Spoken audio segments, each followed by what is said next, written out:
Hello, and welcome to the Live Free and Ham podcast. This is our bi-weekly show. We focus on the world of ham radio, particular emphasis on New Hampshire and in New England. So whether you're a loyal listener or a first-time guest, we're thrilled to have you as part of our community. Since our show is totally supported by you guys in the community, you can always help us in several ways. First, if you leave us a review on iTunes, it lets others know about the podcast, and it also helps us improve. And we appreciate all the feedback that we've gotten, so keep it coming. Secondly, you can always support us through our Patreon and buy us a beer links. They're all either in our show notes or on our website, as every bit gets poured back into the Live Free and community and the support of this show. And then lastly, always head over to our website, subscribe to our channel, check out the podcast. And if you haven't checked out any of our merch, you can always take a look at that and stay updated on our website all the time. As always, we thank you for your continued support from all of our hosts. But before we get into today's show, I'm your host, Eric, call sign N1JUR, and I'm joined by Ryan, W1SNH. And Todd, W1STJ. Hey guys, well, it's another show episode. This one's going to be a good one. We're going to do a little therapy session here and sit down and get into the brain of Todd here a little bit and figure out, what his thought process is around GOBOX. But before we kind of get going, let's do our usual check-in here. What have you guys done this past week in terms of ham radio or just, in general over the past couple of days? What's been going on with you, Ryan, in that area? Yeah, I've had a lot of fun hunting. Propagation, I just hit it right this just a couple mornings ago, and it was as if the guy was a local station on an NVIS antenna. Got Hawaii on POTA. It was awesome. Yeah. No, really? Whoa. It was great. Oh, man. And the cool thing was he was working split. And so he threw his call sign out. I replied right away. And he's like, "Oh, New Hampshire, that's great. Glad to get you in the books." And it was confirmed. It was great. So, wow, dude, I need Hawaii for my worked all states. So do I. Yeah. I'm going to be the last person on the planet to get Hawaii, and I'll have to fly there to do it. Don't you know the POTA code there, Ryan? You're supposed to let us know when you're getting a it was on Discord. Yeah. I've been telling. Every time DC comes up, I always send it to Eric. I don't know why you can't get DC. I got like 1,000 of them. Yep. DC is why can't you get North Dakota? That one I've got I never see anyone doing North Dakota. I'm like, who's in North Dakota? There's 3 people at least. I got 3 call signs that are all unique out of there. So one of them was doing a POTA. Yeah. So yeah, I nailed Hawaii. That was great. And it reminds me, I need to go back and figure out which states I'm missing so I can start focusing in on that. But I'll be a project for one of these evenings. Yeah. I spend a lot of time, basically making a checklist and analyzing the logs and, trying to figure out where my worked all states are. Because if I can get that one, then I think I'm, very capable of getting DXCC. But anyway, so what's been going on with you, Todd? How's it been the week in ham radio? Week's been pretty good. I got my iPad changed. I traded my old one in, got a new one that has the cellular built in. So that works a lot better with my Flex because I was doing the hotspot through my phone and it kept disconnecting. I don't think it's as strong as if you go directly through it. So anyway, I've been working those overnight shifts and working Australia, New Zealand. It's been pretty cool. I like working Australia. It's I like their accents and they're in a totally different season. But yeah, between and it's on 20 meters, which I didn't realize. You think 20 meters is like a day, your day. It's day for them, but for us, I mean, 20 meters has been pretty poor during the day last couple of weeks, and they're like booming in, and then at like 4:30 it just dies. The whole just goes flat. So that was kind of cool. Been doing that, a lot of FT8 while I'm doing these overnight shifts. And I probably pick up about 30 or so, when I'm doing it. So it's been good. And most of them are DX. And like I said, if you can stay up late, everyone wants to talk to North America. It's like when we're in the evening, everyone is trying to get them. Well, it's kind of vice versa. So in the middle, I mean, there'll be a pile up. I'll throw my call sign out there and they'll say, "Oh, it's North American." Boom, right off. So pretty good. Oh man, so that's one of those things. Same here. I mean, like Ryan said, the bands were kind of up and down this past week. I was on vacation, and went up to the great state of Maine there. Had a nice rental. It was great hanging out with the family. Not even the first night that I was there. The first thing I did was string up an ed fed. I was out in the backyard. My wife was rolling her eyes consistently over and over again, yelling at me, why are you doing ham radio? And I'm like, because it's my vacation too. So I got the end fed up, had the radio out there. But the bands, man, they were just tough. Most of the time I did, 20 meters. I was hunting for POTA, couldn't make more than a couple of contacts. I don't know whether I was just in a bad spot or whatever. We weren't directly on the ocean, which I think might have been, my saving grace. But, I think I made a total of, a dozen contacts total, and half of those were, FT8, because by the time I got to a point of not being able to hear stations or whatnot, I just flipped over to FT8 and, tried to make the best out of, as they say, lemons with lemonade. And most of them actually I decided to do 15 and 17, and 15 and 17 actually worked pretty well when 20 was just kind of really just noisy. So yeah, 15 is my go-to band when 20 is not working right. I always have pretty good luck, at least when I'm doing POTA. Yep. Yeah, and then the other piece is I had my All-Star node in the truck, and it was great because my dad, who's still in rehab down in the Cape, was able to chit chat and check in, and so I was, every time we were in the truck, the access, my All-Star node just automatically connects to the hotspot, and, everything's all good. And so I hopped on Ham Radio 2.0's All-Star, hub, and, talked to my dad a couple times when he, dialed in on Echolink on my home node. So it was a blast. It was, it was good to stay in touch, still play radio, even though it wasn't like, what my, in what I envisioned in my head, that I'd be like knocking down pile-ups left and right, hoping that, I could, hand the mic over to my daughter and then she can continue on the long pile-ups, but that just did not work in my favor. So it is what it is, but it was still fun. I enjoyed it, and definitely a good time, both radio. And my sister and brother-in-law finally got to see a side that, they normally don't get to see. They know me as Mr. IT guide and whatever. So playing with radio, they had a lot of questions, although they thought it was weird because my wife made it weird.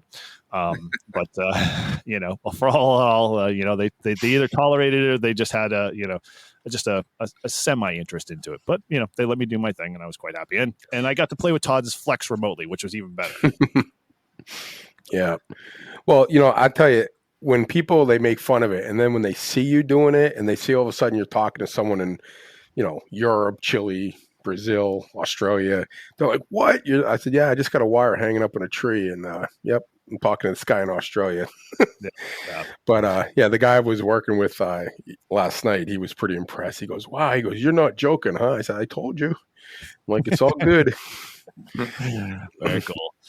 Awesome. Well, so let's kind of dive into getting deeper into the deep thoughts of Todd and his GOBOX here. So as I said in the beginning, we're going to be doing a little therapy session, kind of tearing into Todd's process to building his next GOBOX. I mean, he's already been under the tutelage of Ryan a little bit, who's built an amazing GOBOX, used it in field day. It's proven very well, and as we may or may not have shared, it has come to the rescue on several occasions to when other radios have fallen to the victim of the finals burying it. They step right in, and Ryan's GOBOX and his team ICOM took over and just made the events continue on like nothing ever happened and never skipped a beat. So, Ryan could definitely share a lot of his great design in his GOBOX. But I think what I really want to do is we're going to talk about GOBOXes, because we've all done, or we've all seen people do GOBOXes, and we've all gotten a flavor of what we want to do and how we want to put together. But no one really thinks about the process or goes through the process in a group format. So I think this is a good group therapy session, but at the same time, it's really much like, let's laser focus on what Todd's doing and what he was doing with his design and why and where he's going and what feedback he has. So let's kind of start this process, Todd. So kind of set the stage a little bit. What led you to the GOBOX, and don't go too deep down the rabbit hole of why you're building a GOBOX, but give us a frame of reference to start from, and then we can kind of talk talk into a little bit of the design and, what you're going to be putting into it is kind of the heart of the whole thing here. So start there and let's dive in. Let me get my Freudian, seat in place and, get the analysis going here. Yeah, I mean, I always wanted to have one. I saw Ryan's not this past one, but the year before, 2022, his GOBOX, and I was like, wow, that is just absolutely awesome. Something that you can just pull out, plug in, and, you're good to go. I like doing the portable stuff. I was thinking about getting a 991A, and then some people were talking about the Flex, and I was going to buy that money anyway. So I said, well, they're making some extra money doing all this overtime, so why not get the Flex and then put my DX10 in a GOBOX? So my goal for it is really to be able to bring it out like on a local POTA, throw it in the back of the car, bring it out to a picnic table, plug it in and use it. I think it'll be a little bit better than the 891 only because I'm really familiar with it. It's got a really good, I can pull out some of those weaker stations that I have a little bit harder time with the 891. And, and then have it for field day. And then, like I said, if you go for a road trip, you can basically bring your like a shack with you, plug in the antenna and kind of go from there. So that's the plan. Unfortunately, my DX10 is on its way to California to get some work done on it. Good news is it is under warranty. So that's a positive thing. But it did cost me it was close to $90 to ship it. Yeah, shipping's crazy. Yeah, they told me. So listen to this. I put it in the original box, right? A box that was literally 1 inch bigger was double the price. I'm like, are you kidding me? 1 inch? Mm-hmm. So I said, all right, ship it in this box. So I had all the foam and stuff, so it should be good. So they're gonna fix it, send it back to me, and then we'll start building the GOBOX. Cool. Okay, so let's kind of just build it from here. So you've got an idea what you're building, but the heart and soul of the whole entire GOBOX for you is going to be your DX10, and that's it's not going to live anywhere else. It's going to be residing there permanent, as a kind of configuration. Or are you going to design it so you can make it modular to pull it away out of the box if you need it? Or well, So I was thinking at first I wanted to do like a whole. The 991A was going to be a shack in the box, right? Like everything I needed. Then you go with the DX10. That was like, well, maybe I'll put a dual band or a tri-band radio in there. And then I said, you know what? I got my HT. I'm not really going to probably be doing HF and that. Maybe down the road, I'll make another one that'll do everything. But this GOBOX is really going to be, I'm looking at a tuner and the radio and maybe like a USB port or a USB-C port and no battery in the box. It's going to be external. So it's basically just going to be the radio and a tuner and maybe a couple of, ports that will plug in, can connect to a battery. So if I want to charge my phone while I'm doing it or something like that. So it's going to be very simple. It's kind of like, Ryan and I have talked about it a lot and, his thought process and I agree with like his thing, like keep it simple. And not make it complicated. Keep it clean though. I want to be able to just like really be able to pull it out, unclip the box, plug in the antenna, plug in the battery and start getting on the air. So I don't want it to be anything where I have to do a lot of things to get it all worked up. I want it to be quick, short and sweet. Absolutely. And, when I started to build my box, I did a lot of, watching YouTubes and seeing how other people have done it in the past. And there's a few YouTube channels. And, one of the few comments that I heard over and over again is, well, if I was to do it over again, it's in its current state, it's heavy. Or in its current state, I have a big wire mess in the back and I just want to simplify it. So right off the bat, I was thinking, well, you want to keep power, batteries, everything out of the box. And that gives you more versatility with the box. Second was actually the physical size of it. So I had tracked down one of the plastic boxes that some other people had been using. It's called the Gator Case Pro. And they come either in a long depth or a short depth. The short depth is 13 inches. And measuring out the height of it, so I'm using a ICOM 7300, but similar size on the DX10. a 3U height box will work, but it doesn't give you a lot of extra room for other ports on the front or for that ease of manipulating the equipment in the box. So I said, well, instead of trying to fight with it and get it real tight in the box, I'll just upsize it to 4U, and then I have plenty of room to play around with brackets and everything on the inside and make it work easier. Okay. And that's and I would be interested in the future giving a 3U box a try, because so you figure, say, let's use field day as like the reference point. You got your folding table, you got a 4U box sitting on the table, and past few winter and summer field days, I've been putting the laptop on top of that 4U case. So it's up kind of high and it works. The ergonomics are fine, but a 3U case would just be a little bit shorter and would fit better on the table with the laptop sitting on top. Okay. But then it's a little tight with the equipment on the inside. So, So with your so in your configuration, Ryan, and maybe this kind of, is segueing into Todd's configuration. You could talk a little bit about that. With the 4U box, do you find that it was just, you have everything all shelf rack? Is it all rack mounted, or is it all shelves with a gear tied to the shelves, in that configuration? Yep. So the way it did was I got two 10-inch network rack shelves, and one has the radio mounted on it, and the other one is inverted. So we have 4U slots. So the radio is mounted on the bottom on slot 1, or U number 1. The second 10-inch shelf is upside down, mounted to slot number 4 at the very top.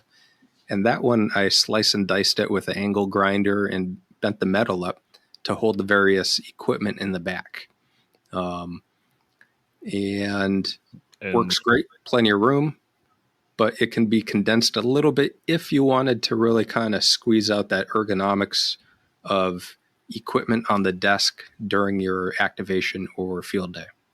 Okay. And so we'll get into cabling in a second, because I'm kind of just trying to picture it. Maybe if you got a couple of photos, maybe on your website or wherever, we can post in the show notes to get people an idea, for the boxes that you either were using or are using, and then, maybe of your current setup too would be helpful. But I would say, did you find, are you really meticulous with the cable management side of stuff in terms of where all the radios are connected, or you just kind of stuff it in there a little bit so it's out of the way? Yes, very meticulous. So the Messi and Poloni cabling was very beneficial, specifically because they had a real nice 90-degree connector.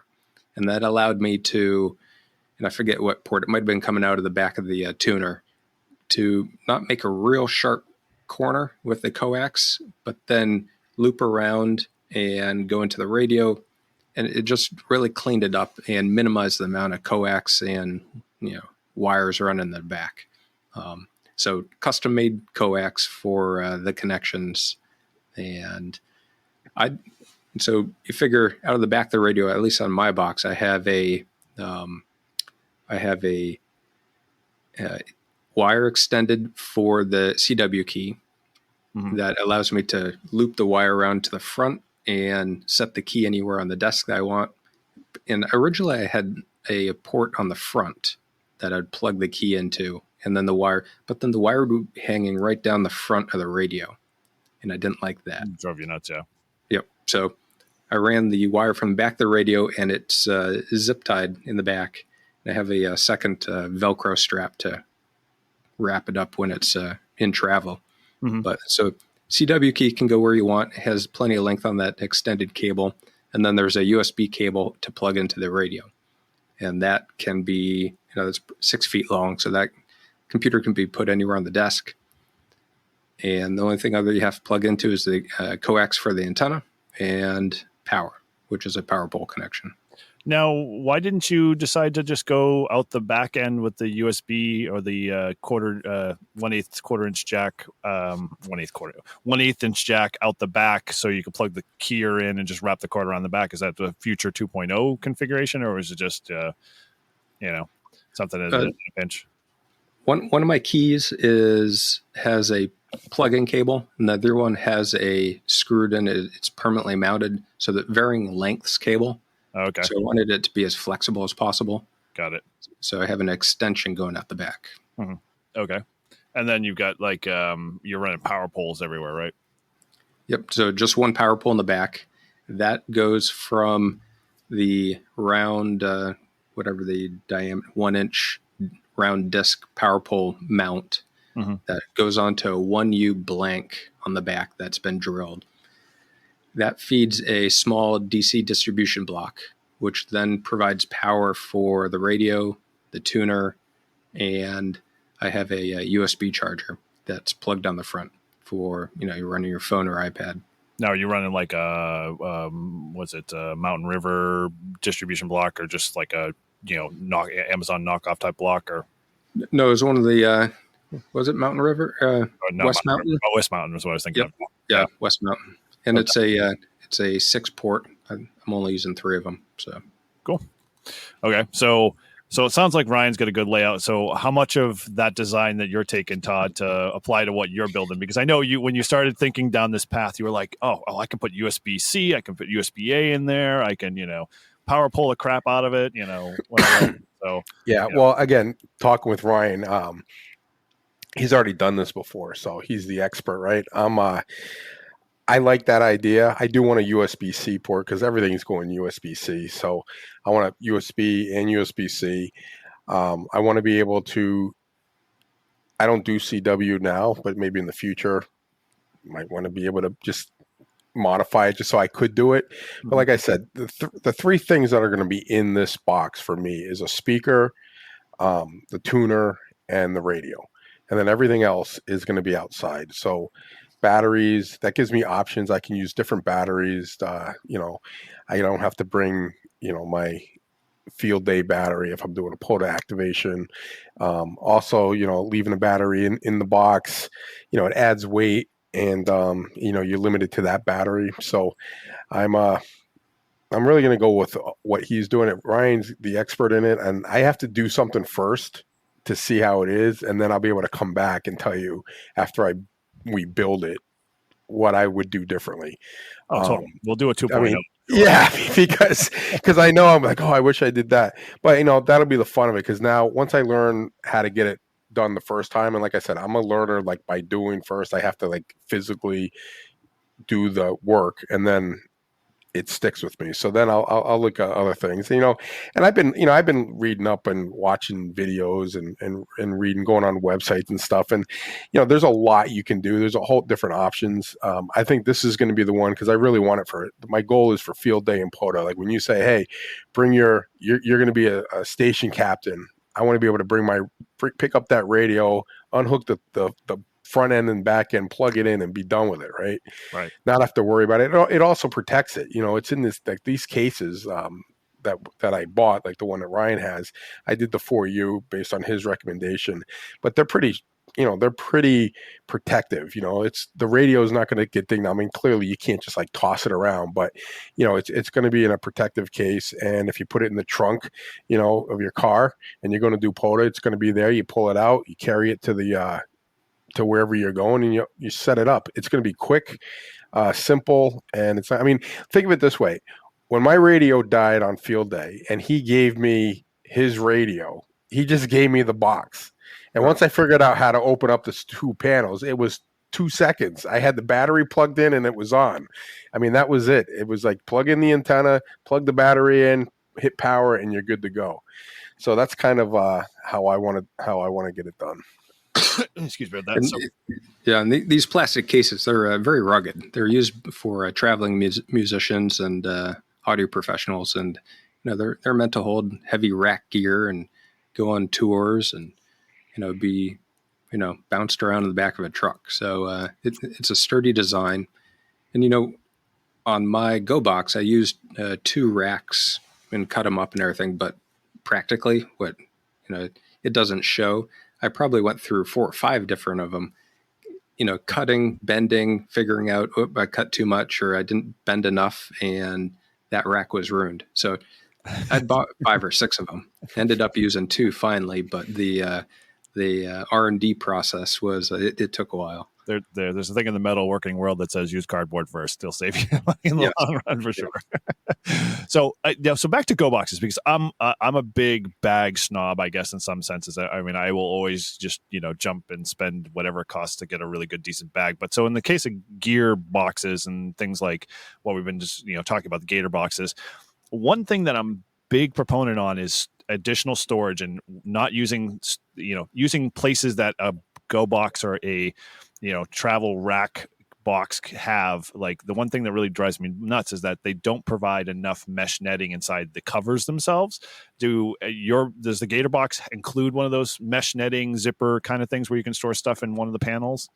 No, but the 4U, there's enough extra cubic volume in there where you could have a soft bag to store small items for while you're traveling, right, and keep it there.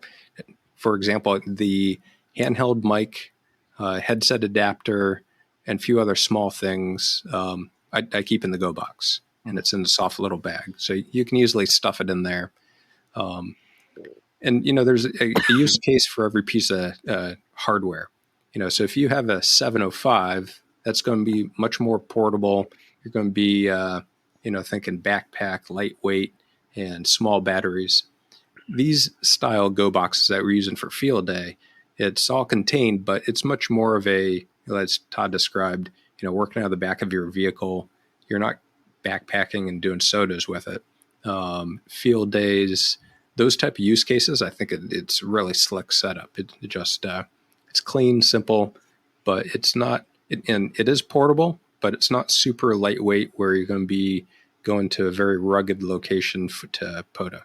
Right. Yeah, my idea, Eric, was I want to also be able, like, if we go down to the Cape every year, so I want to be able to bring my HF stuff, and I want to bring my POTA gear, but I want to go down there and set up my radio on the porch and be able to use it whenever I want, like out on the back deck, and have basically like what I have here at my shack, out there, on the Cape. Again, I think it's going to be good because I'd like to do some more POTA where instead of kind of rushing, doing the POTA and leaving the park, maybe just staying there, right? So, okay, let's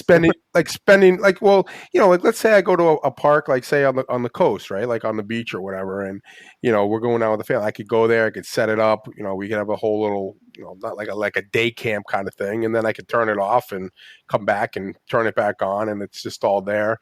We're talking about like go bags. So I went to Vermont last week and was going to activate Vermont, and I was totally psyched about it. It was a perfect day, found the perfect park, get it all set up, and no coax. Yep, it was sitting there on my desk. Mm-hmm. So didn't get to activate Vermont. Was going to go today. Clearly it was pouring down rain, so didn't do that. So anyway, so what I did is I ended up getting a bigger bag than the bag that I was using, this 511 bag, which anyone that doesn't know what 511 or 5.11, it's basically, the company is for law enforcement and firemen and paramedics, but the equipment or the materials and the bag, I've never had a problem with them. I wear their pants. Everything I've gotten from them ever is just phenomenal, and it takes a beating. They always look brand new. So I bought a bigger bag, a backpack. So I had a sling bag, and the only thing it didn't hold was my antenna. So now I got this Rush bag, and I got the small one, and it covers. I have everything in it. I got my 891, my battery charger, antenna. I got the buddy pole in there. I got a zipper pouch with all the connectors and stuff, and my iPad, and it all fits in one backpack. So now for that, I'm like POTA ready to, hey, let's go do a POTA. I'm just grabbing that backpack. It's all packed. It's going to stay packed unless I'm charging the battery, and I'm going.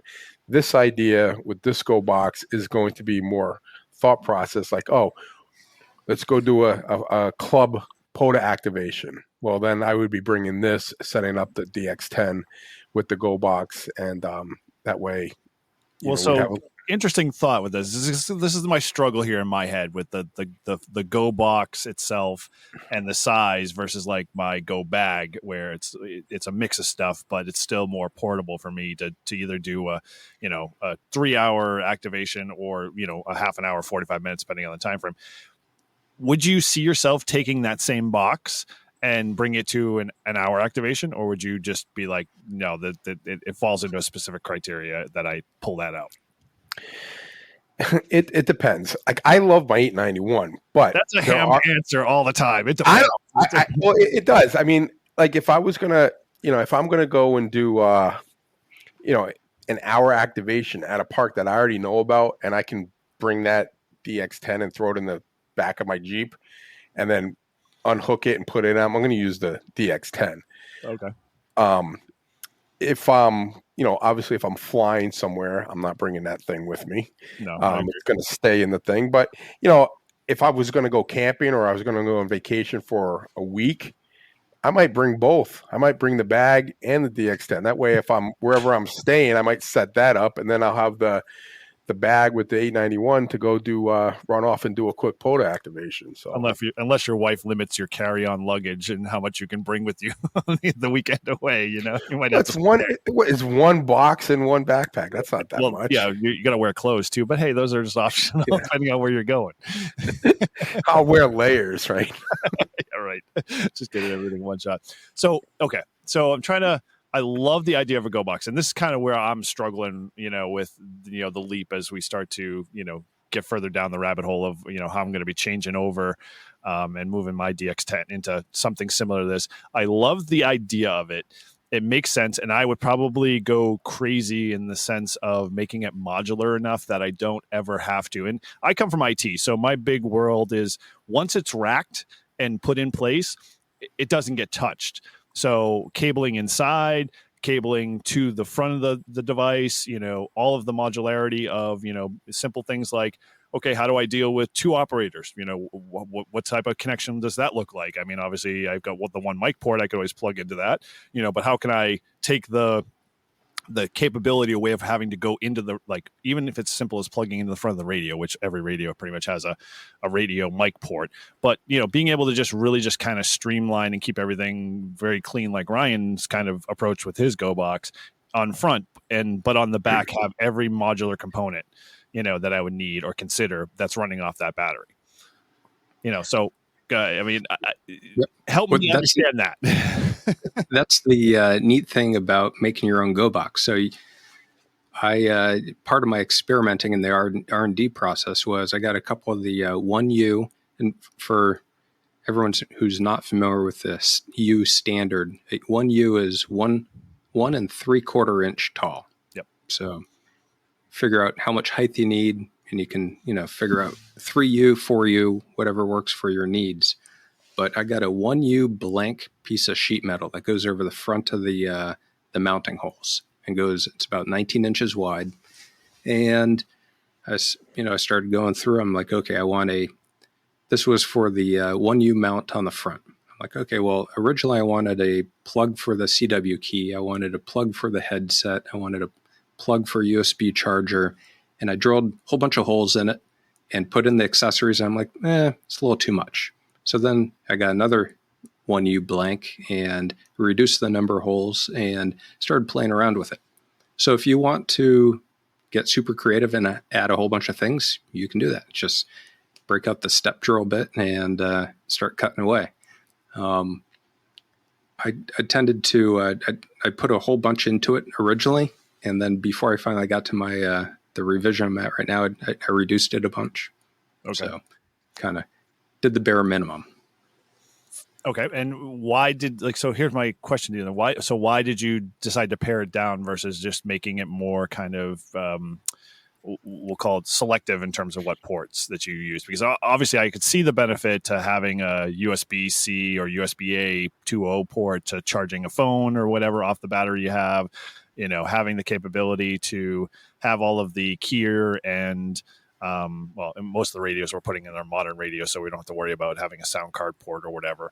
But being able to have a USB-C or USB-A to B conversion port off the back, And then the other thing I'm thinking of is like, okay, well, why now do I have to lug a second device for logging? Why couldn't I just stick like a Nook-like or, you know, something similar to that in that device? And then the only thing I really have to bring is a monitor. But then, you know, I can find a 1U monitor screen that flips up right in the front. And, you know, this is where my problem starts to get really, really compounded and worse. So I would say it came down to a lot of the ergonomics, you know, the feng shui of how the various devices were sitting on the desk at field day.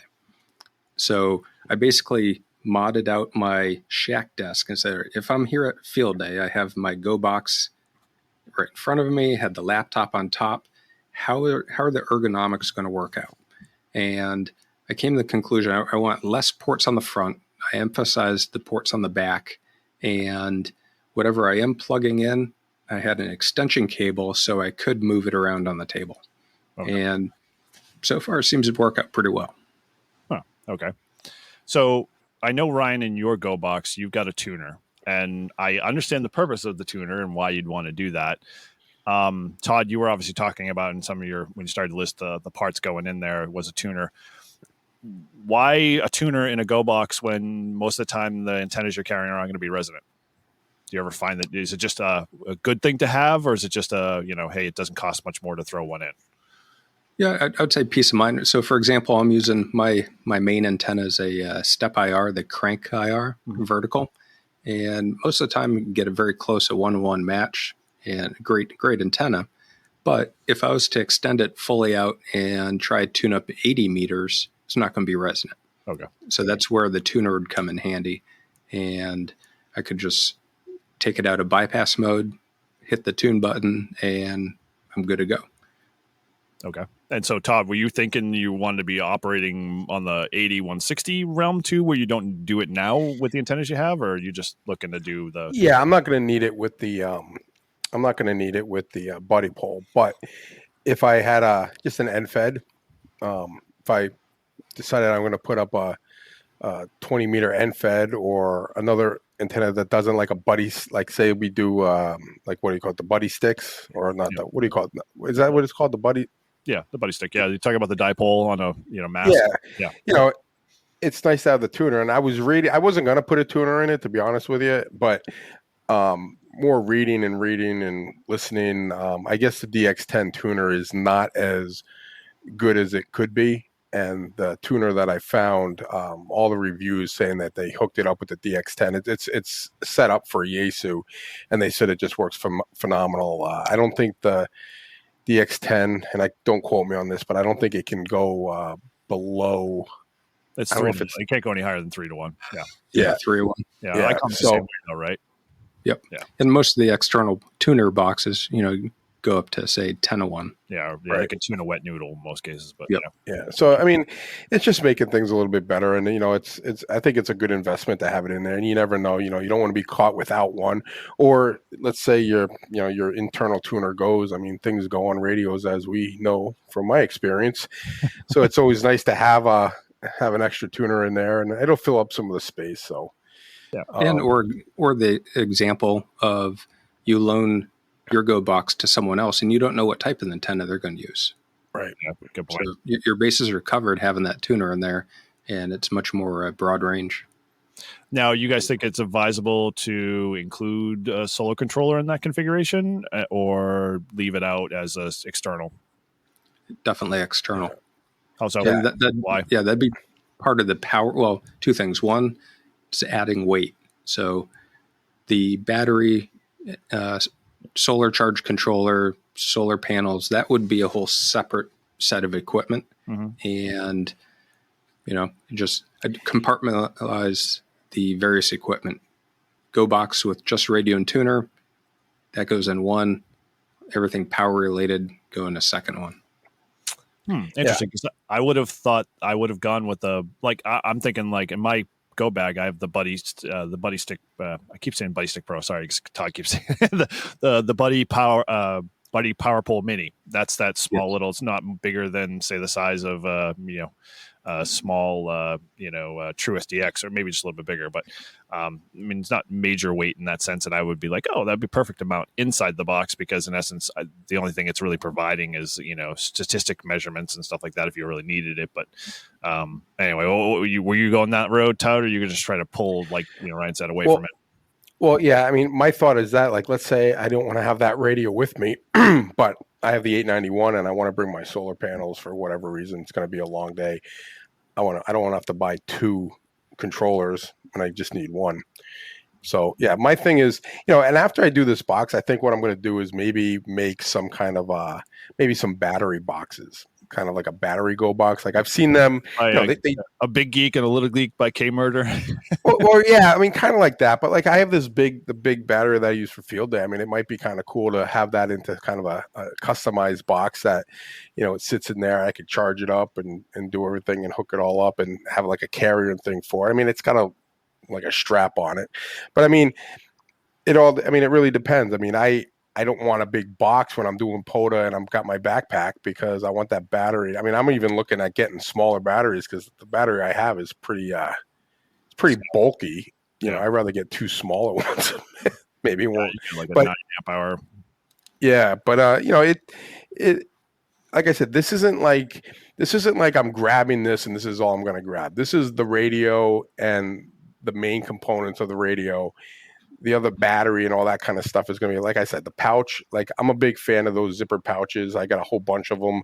And I like to put certain parts. Like, so right now I have all the Yaesu DX10 parts, the push, the pedal, the hand controller, the mics, everything that I have that all in one pouch. So that way, when I grab that radio, I just grab that pouch. It's all in one place. I'm not sharing. Like I know I could take things off of it, but I'd rather have all my stuff. Right. I'd rather have stuff for my shack, stuff for my DX10, stuff for my POTA bag. The kiss of death when you do that, because when you start stealing from Rob Peter to pay Paul from other bags, you just never get it back in there, and you end up missing. Right. And then you constantly undo it. So like I said, I want to be able to, my goal for field day is, when you say, Todd, you want to be a station cat? Yeah, sure. I want to be able to like grab my stuff, show up, set up, and then sit back and watch everyone else struggle. Because I'm the guy always struggling, because I've never done it. And I'm like, this year, I bought this awesome shelter, and it was delivered and it was inverted inside out. Like it literally took us. I don't even know how. I'm like, someone must have returned this because it was inside out. And fortunately, we were able to flip it around, but it wasn't easy. So, but yeah, I mean, that's going to be the thing. And then that way, if, with this GOBOX, my other thought is like, let's say I'm doing my thing and we have the antenna set up, but, Ryan leaves and he takes his radio with him, but he leaves his step IR. I could go and bring my radio over there and plug it in. Yep. Right. Just grab the box, bring it in, plug, done. So, I could move around to different antennas, say, and not have to, put the radio in the box, fit it all in, close everything. I mean, it's basically the 2 panels. There's 2 clips on each side, pretty much, and that's it. And again, I think too Eric, you're thinking more of like, like pure mobile. This is kind of, I look at it as like you said, Ryan, being like the stuff is made for music. Like if you're a band, right? You have multiple boxes for different things. You got amps, you got, your guitars, your drum, whatever. And this would be like the same thing. Like this is going to be my not short-term activations, short-term radio, but like if we're going away for a holiday, like you went to Maine, yes, that's coming with me. Yeah, see, that's you get me there. So I get I get the point of building the box that way.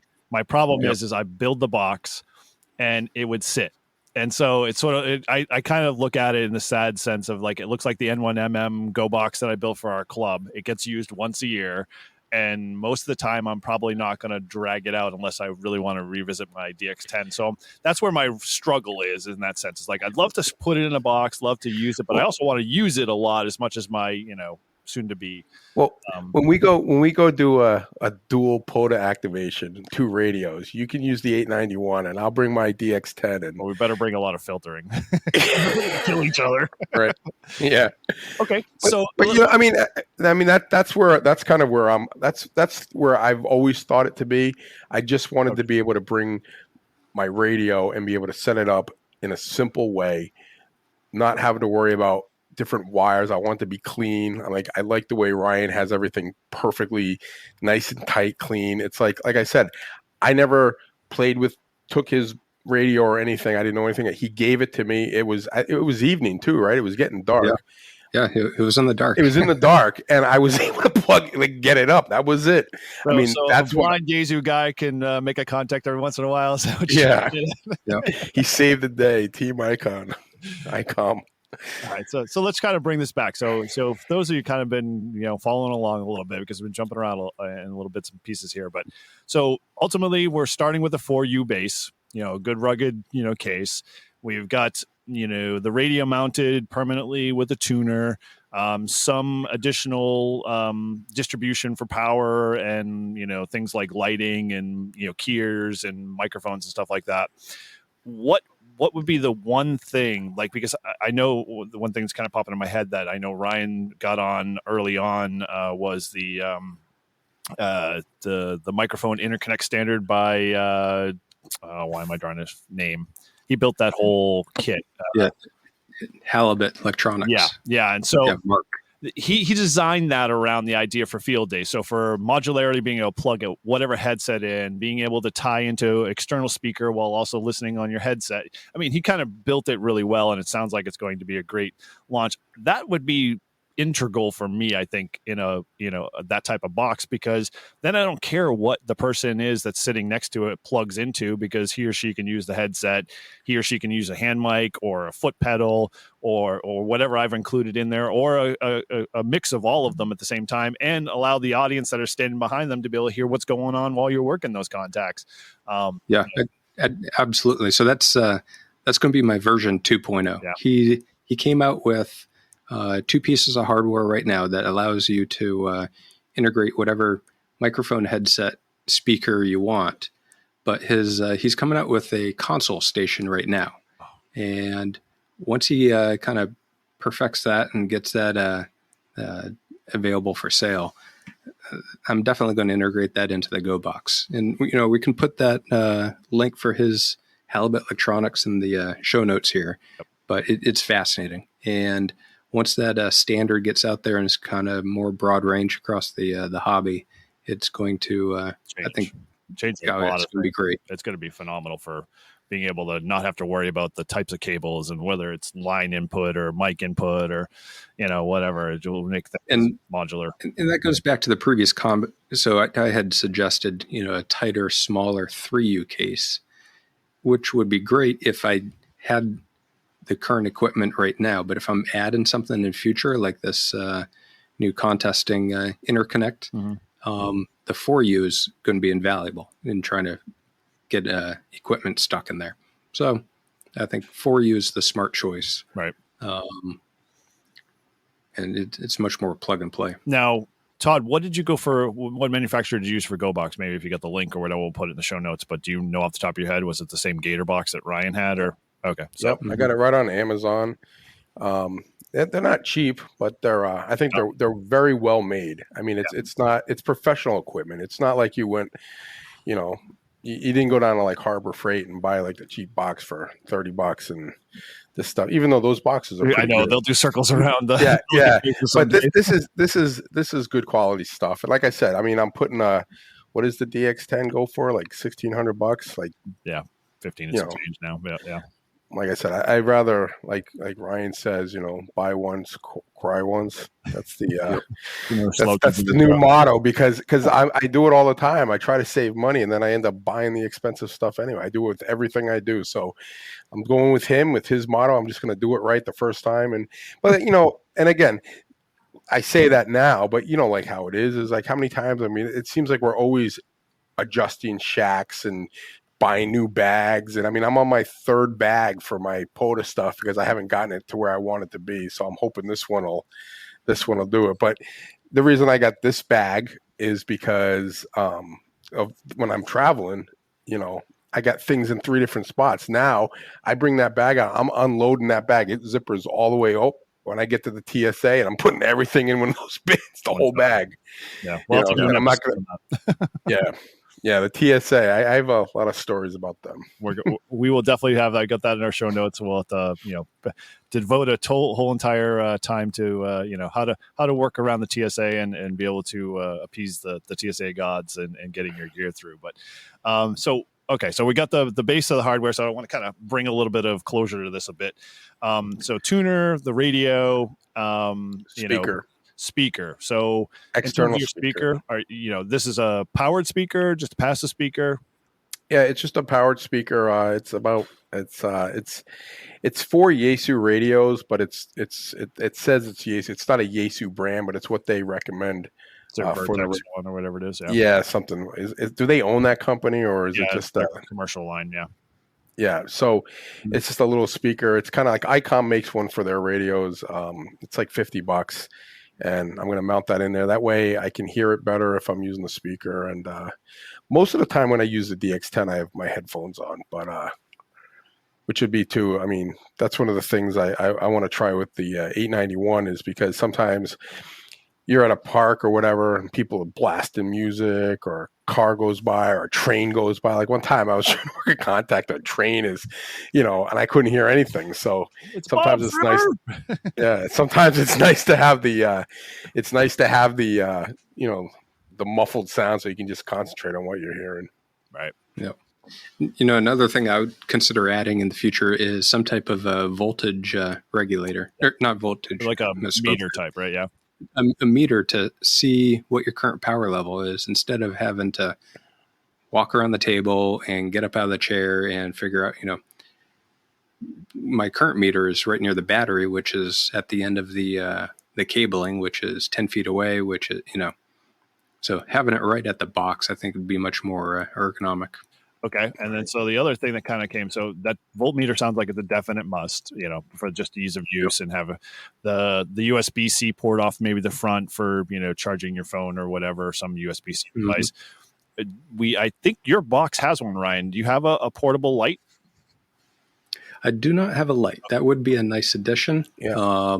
I was definitely thinking that, because in the dark, especially when you're not familiar with the radio, it would be nice to, to all your manufacturers out there, that would be a huge thing, is having the things light up like a keyboard. Yeah. Especially if you're doing POTA stuff. Because, it's tough. So, okay. So we got those three. Those, I think, are 3 really like critical items to have on the actual 1U panel rack that you kind of built. What other, I know there's one other that we're missing that I think would be almost like a critical, give us a hint. What do you think? So power, yeah. I would love to be able to figure out, like a watt meter would be like, if there was a way to put a watt meter / SWR meter. I mean, obviously you're getting that off the radio, but be able to have that truly in line in the antenna, run. That for me would be phenomenal, to be able to see my S meter status, my power meter, watt meter status. Because I mean, MFJ's got a small, like, it's not 1U, but it's a little bit bigger than 1U. That would be one of the things I'd probably put in there, just for the capabilities of being able to see that I'm actually putting forward power out on the antenna or not. Because we have run into those problems. I mean, Todd's got a perfect example with his DX10 when the finals fried, that that we didn't know we were putting no power. There was no power going out the antenna outside of what we were looking on the meter. And if you weren't looking on the radio meter, then you would normally not know. I made 4 contacts, though. 4 contacts. Yeah, well, less than a half a watt. I would say that comes down to finding the specific hardware you want to put in. Okay. And then figuring out how it fits in the box. And you got to custom make the bracket, figuring how it's going to be secure. And on each one of my pieces of hardware that's in the box, 2 firm attachment points left and right of that piece of hardware. And once I got it put in there, I shook it all around, made sure it didn't move. Everything was solid. For the ICOM, I got lucky. DX Engineering has a pre-made bracket. So most of the radios have 2 screws on either side. and this pre-made bracket fits right in alignment with those screws. And then I took that bracket and mounted it to the 1U shelf. Okay. So for the ICOM, it is very plug and play. It's been a while, but I previously looked for Yaesu. I did not see a pre-made bracket like that. No. So we're going to have to, figure out where the drill holes are and fold up the sheet metal and make our own bracket. Well, the other thing with the Yaesu, there is a manufacturer, third-party manufacturer, makes like their basically C-channel, small, low-profile C-channel bracket that works with the feet on the bottom of the Yaesu DX10, so you can mount it to the rack, which is a big plus. But you can always fabricate something pretty quickly. I'm sure a lot cheaper too as well to mount those. Yeah. If it's pre-bent and pre-drilled, that's the way to go. Yep. Because then it's a very clean setup, plug and play, and that saved me a lot of time getting mine set up on the R&D process. Now, here's one thing I struggle with that kind of triggered my thought when we were talking about lights and power, and with all of that, we get heat. And so how has your GOBOX been, Ryan, in terms of just the heat and, the humidity, and, do you don't have any cooling outside of what's built into the radio itself? No, but, one thing I try not to keep it in direct sunlight. Okay. Which is and then a POTA, but yeah. Yeah, and there's a front and rear panel on the box. So the back panel comes out, so there's a free flow of air front to back, and it works great. Okay. No issues during field day. I would think so. It's not like it's only one entrance. So the front is the radio and all of a sudden, and then the back is opened. So you take the front and the back. So it's kind of like a box with no ends. A front or a back end is just like a tunnel. So there's a lot of flow. So it really won't make that much of a difference. Well, to some extent, if you've got your tuner in there and you're adding your light configuration, those are 1U panels or 3/4 panels themselves that are going to start to fill up those slots. One thing I was thinking of is Noctu has like these small little, very super quiet, less than a couple of half a watt, small little fans that go into small little chassis, which would be nice to be able to just mount to like a 1U that's doing like a push-pull attempt. And that way, even if you happen to be and you couldn't get out of, being in a sheltered way, that would still be able to vent the, pull out the excess of heat in a black box. That's the biggest problem is they're black. So, they are definitely going to absorb a lot of heat. I know my radio, I have to, Todd, you bought that little shelter tent for the 891 just to keep the radio from overheating, when we were operating on a park bench. I can imagine that case was just going to absorb a lot of heat, especially in like the summertime. So one thing that makes a big difference is keeping all the wires in the back of the box clean and tidy. So I did spend a lot of time. I had some leftover coax, not the LMR 400 in the shack, but some thinner gauge, put a straight, PL 259 connections on it. And I figured out exactly the length I needed and just kind of mocked up the routing of it. And on 2 of the connections, it made sense to have the 90-degree connections. So I figured out the length I needed, went on the Messi and Poloni site, and had 2 cables custom ordered. I think memory serves me, they're either 16 or 17 inches. Yeah, short. But it was exactly what I needed to give a nice clean routing in the back. And then everything was, all the wires were kept low and out of the way, which does allow better airflow through that box. Okay. Now, we could get into the rat hole on cabling, so I won't go down that far. You mentioned Messi and Poloni, and they are top notch. I love their cabling. I love their Evo ends. They're rebuildable. And if you haven't gone to their website, just go there, order yourself a cable, and you will be so happy with it. But I would say for HF, and we're only talking, it sounds like our boxes in general are HF only, and that's perfectly fine.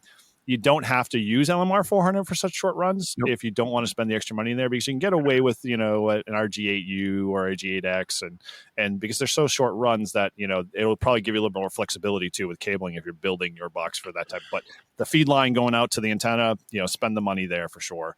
That way you won't regret it.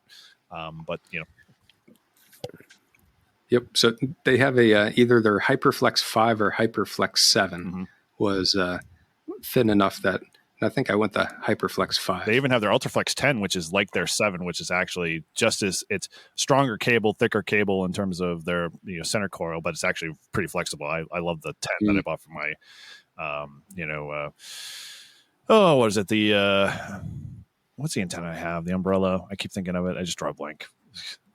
Buddy Poles, Buddy Hex. There we go. That's what I was thinking of. But anyway, okay. So it sounds like we got a good base. Really good start of a good layout. So you got your 1.0 built. So just to kind of get to the last few bullet points, where are you right now, Todd? And, what can we kind of expect? And when should we circle back around to see how this whole process is going to turn out and you get to do a field test with it? And what does that field test mic look like? Well, the first thing is I got to get my radio back. It needs to work. Okay. So it went out this week. I don't know how backed up Yaesu is. I'll get an email when they get it and what they're going to do with it. And I do have the box it's going in. I ordered the tuner and the speaker. So and I have two shelves. One's too big though, I think. But I've got at least one shelf. And so I think what's going to happen is when I get all that stuff and I get the radio back, Ryan and I are going to sit down and make a list of things that I need to get things going, and we'll just start off slow, do it right, and when I get it done, I'll get it done, and then as soon as it's done, I'll be taking it out for sure. Cool. Well, hopefully we'll see some of it on the website at least. Maybe Instagram or something. Oh yeah, I'm gonna probably take do some pictures and maybe some blogs on where we're at and all the parts. So that'll be something we'll definitely do. Sweet. Cool. Well, any closing comments, Ryan, you want to throw at him, or, what he needs to start opening his wallet for? I mean, this whole process is fun. I love building things and designing, finding a solution to the problem. And this is it's a lot of fun. So cool. I could spend weeks just building GOBOXes. So yeah, see, you could almost make a business out of it, but then it'd get boring. No, I mean, the level we're doing it at here, this is a lot of fun. And if other people who are listening, if they can say, get ideas and learn from our mistakes, I think that's even better. I agree. Yeah, I'm really looking forward to it. I think this is something I can visualize in my head. A lot of the ham radio stuff, I'm so new to it. It's hard to visualize until I see it. But this, I've got an idea in my head. I can see my GOBOX. I just don't actually physically have it. So looking forward to it. It's going to be cool, and we'll definitely we'll come back and talk about the build, and I guess and then maybe I'll do a little video of my first test, and we can throw that up here too. Okay. Well, and I'm still on the fence. I'm not ready to commit. I'm sure I'll be swayed eventually after I see Todd's box. That usually the way it works is like, you got to be get in line and follow the other ducks in a row. I mean, look at when I get bored of a flex and I want to go back to my DX10, it's basically plug and play. I just take the antenna and plop it in nothing and throw in it's 2 cords. So can go back to using that if I want. So, but I'm looking forward to it. I think it's going to be great. It's, I love my DX10. I thought that was going to be my long-term only radio. And then I was going to buy another radio to do this box with, but things changed and I don't regret getting the flex at all. So, well, and so here's the monkey wrench that I'm just going to throw in there. It's like my GOBOX thought process is going to go right out the window if all of a sudden the Yaesu comes out with a 705 100-watt killer of the replacements that are 891. Then I'm not going to need a GOBOX because I'll have everything I need and it'll all be portable. I'll just have to get a bigger bag to fit the new whatever 891 replacement is inside to be able to get all of my waterfall features and everything. So stay tuned with that one. We'll see how that one plays out. But if Yaesu is listening, do you hear what we want? Yeah, come on, we've been waiting a long time. I know. Damn those Icon people getting everything a great, get to experience the real true ham life. All right. Well, so let's wrap things up here. As always, we appreciate all of our listeners. Thank you for being part of the Live Free and Ham podcast.